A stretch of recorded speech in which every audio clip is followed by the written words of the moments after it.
Oi gente, tudo bom?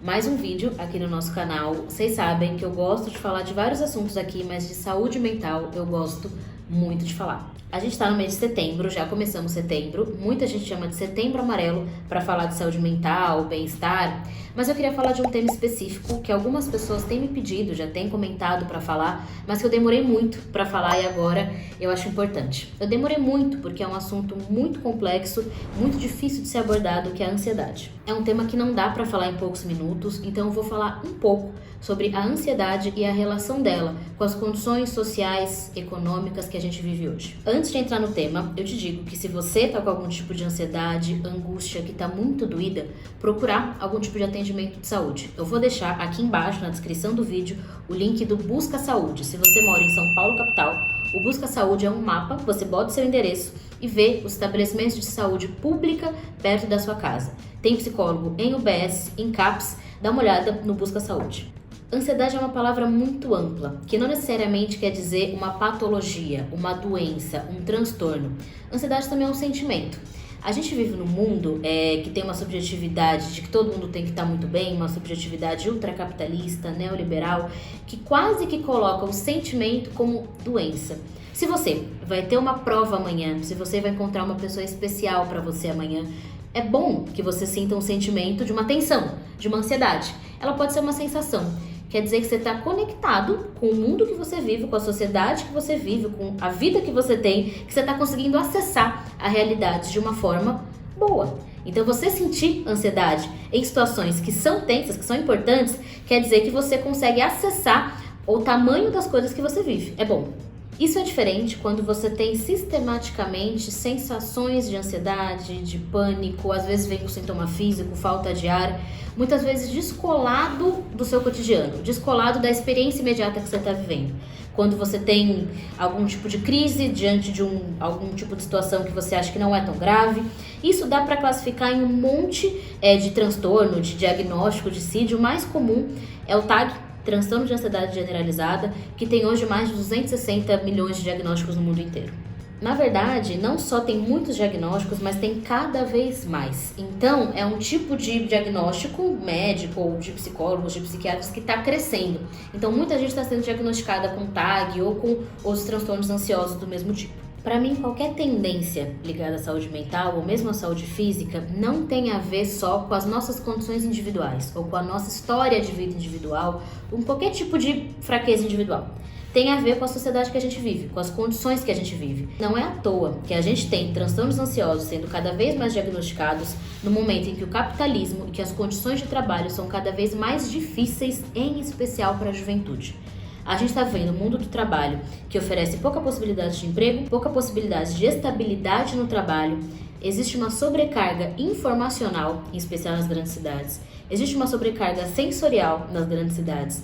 Existe uma sociedade que coloca para a juventude muito mais dificuldade de conseguir, muitas vezes, o que é colocado na nossa cultura como formas de realização.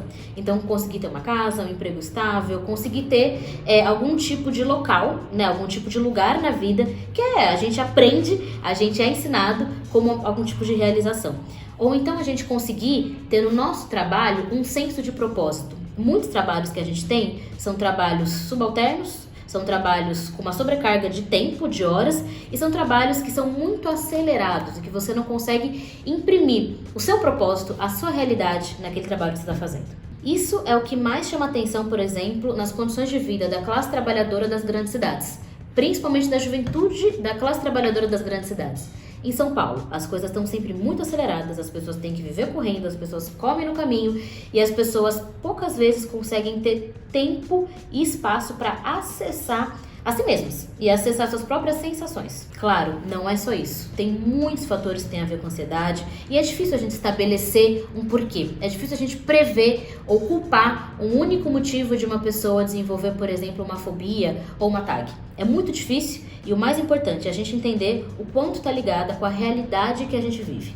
Esses contextos muitas vezes criam condições para as pessoas entrarem em circuitos de pensamentos, de ações que giram em volta de si mesmos e não em volta da realidade. E que não tem a ver com a linearidade da realidade. Tem a ver com um círculo que gira em si e que não tem a ver com o mundo. E coloca as pessoas numa situação muito dolorosa.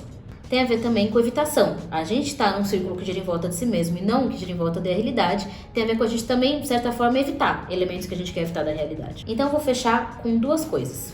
A ansiedade não pode ser vista como algo puramente subjetivo e individual. Claro que a gente vive de forma individual, a gente experiencia de forma individual, mas tem a ver com as condições concretas que a gente vive. É muito difícil a gente colocar uma pessoa numa situação ansiogênica, num contexto, no cotidiano, economicamente, culturalmente, socialmente, ansiogênico e não esperar que ela desenvolva algum tipo de transtorno. Então esse é um primeiro ponto. O segundo ponto importante é que, apesar do nosso contexto muitas vezes ser ansiogênico e violentador, principalmente para quem é pobre, para quem é jovem, para quem é preto, para quem é mulher, apesar disso, a gente consegue, ainda assim, pensar em tratamentos em melhora de vida. Obviamente, isso passa por mudar o mundo que a gente vive, mas passa também por a gente procurar ajuda. Mas tratamento aqui não significa o que muitas vezes é entendido como cura, que é o desaparecimento do sofrimento que está ligado a essa condição. Muitas vezes o que a gente chama de tratamento é a gente ter ferramentas, aprender a conviver, a conhecer e a estar junto com esse transtorno, com esse sintoma. A gente conseguir manejar o que a gente vive, geralmente é o que acontece. Então, se você tem algum tipo de tratamento para ansiedade, não precisa esperar que uma hora vai sumir, que uma hora vai desaparecer, que uma hora vai curar. O mais comum é que a gente consiga manejar, que a gente consiga conviver, que a gente consiga achar formas de conhecer, de prever, de se adiantar e de também colocar para o mundo que a gente pode ser parte do mundo mesmo com algum tipo de diagnóstico.